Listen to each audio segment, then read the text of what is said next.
رہی ہوں بھائی ننگا آ گئے بڑی شرم کی بات ہے، بڑی شرم کی بات، اسے کچھ پتا نہیں کہ کیا شرم ہے کیا کچھ ہے۔ تو اب یہ سطر پوشی جو ہے دراصل یہاں اس ماحول میں آنے کے بعد پیغمبران علیہ الصلوۃ والسلام کی تعلیمات کے مطابق والدین سے اور ماحول سے بچوں کو منتقل ہوتی ہے،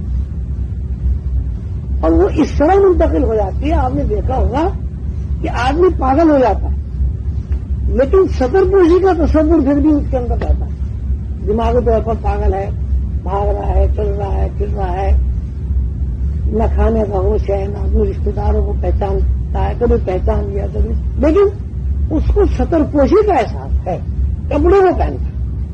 اگر آپ اس کے کپڑے اتارنے لگے تو وہ احتجاج کرے، ناراض ہوگا، روکے گا۔ کیوں؟ اس لیے کہ آپ نے پیدائش کے فوراً بعد جو پہلا کام کیا وہ یہ کام کیا کہ اس کو سطر پوشی کا تصور منتقل کیا، اور یہ سطر پوشی کا تصور ہی انسان کو دوسرے حیوانات سے ممتاز کرتا ہے نا۔ دوسرے حیوانات میں بھی تمام وہی اعضاء ہیں جو انسانوں کے اندر ہوتے ہیں، اس میں کوئی فرق نہیں۔ جو اعضاء انسانوں کے اندر ہیں سطر پوشی کے، وہی اعضاء جانوروں میں بھی ہیں، لیکن جانوروں میں چونکہ یہ تصور منتقل ہی نہیں کیا گیا، اس لیے نہ انہیں احساس ہے اور نہ انہیں کپڑے پہننے کی ضرورت ہے۔ تو یہ اصل میں یوں بھی کہہ سکتے ہیں اس کو کہ پیدائش کے بعد پہلی جو فرما برداری کی سیڑھی ہے، یہ پہلی جو فرما برداری کی کلاس ہے وہ سطر پوشی سے ہوتی ہے۔ اللہ تعالیٰ سطر پوشی کو پسند فرماتے ہیں تو ایک حد مقرر کر دی، عورتوں کے لیے بھی حد مقرر کر دی، مردوں کے لیے بھی مقرر کر دی، اور اس میں جو حکمت ہے وہ حکمت یہ تو ہے ہی کہ اللہ تعالیٰ یہ اس کو چاہتے ہیں آدمی ڈھکا ہوا رہے، چھپا ہوا رہے۔ ساتھ ساتھ اس میں یہ بھی ہے کہ یہ جو سطر پوشی ہے یہ انسان میں اور حیوان میں ایک حد فاصل قائم ہے، ممتاز کرتی ہے دوسرے تمام حیوانات سے، کبوتروں سے، بلیوں سے، کتوں سے، ہاتھی سے، ہر مخلوق سے ایک امتیاز اس کو قائم ہو جاتا ہے سطر پوشی کے نقصان سے۔ اگر انسان کے اندر سطر پوشی نہ ہو تو بکری میں اور بیلوں میں جب ایک ساتھ ہی اگر وہ پھرے تو کچھ امتیاز، یہ نسل کا امتیاز تو ہوگا۔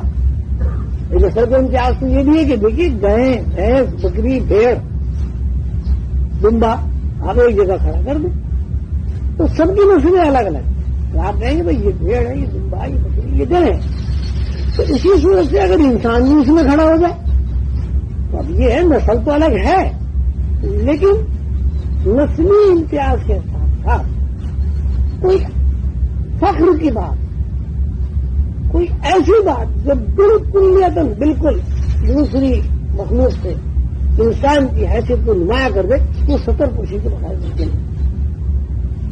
تو دنیا انسان آیا، اس پر سطر پوشی شروع ہو گئی۔ تو جنت میں کیا تھا؟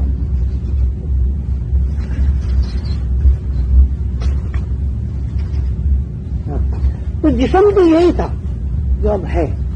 اگر یہ جسم یہ نہیں ہوتا تو نافرمانی کے بعد آدم کو یہ احساس نہیں ہوتا وہ میں کھل گیا ہوں، کہتے ہیں کیلے کے پتوں سے سطر پوشی بغیر ہوتا، لیکن لباس جنت کے لباس میں اور اس دنیا کے لباس میں فرق۔ یہ جو ہماری دنیا ہے اس میں ہر چیز جو ہے کثیر ہے۔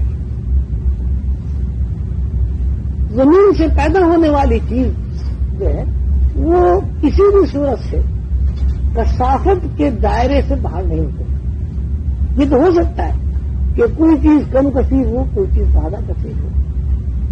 مثلا پانی انتہائی درجے لطیف چیز ہے، لیکن اگر اس پانی کو آپ کسی مٹکے میں یا کسی برتن میں ڈال کے 5-7 روز رکھیں تو اس کے اندر کیڑا پڑتا ہے۔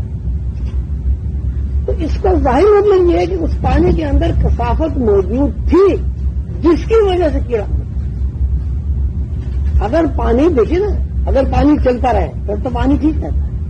پانی جوہڑ میں رک جائے، کسی تالاب میں رک جائے تو اس میں بدبو آنے لگے، کیچڑ ہوگا، اور اس میں بے شمار قسم کی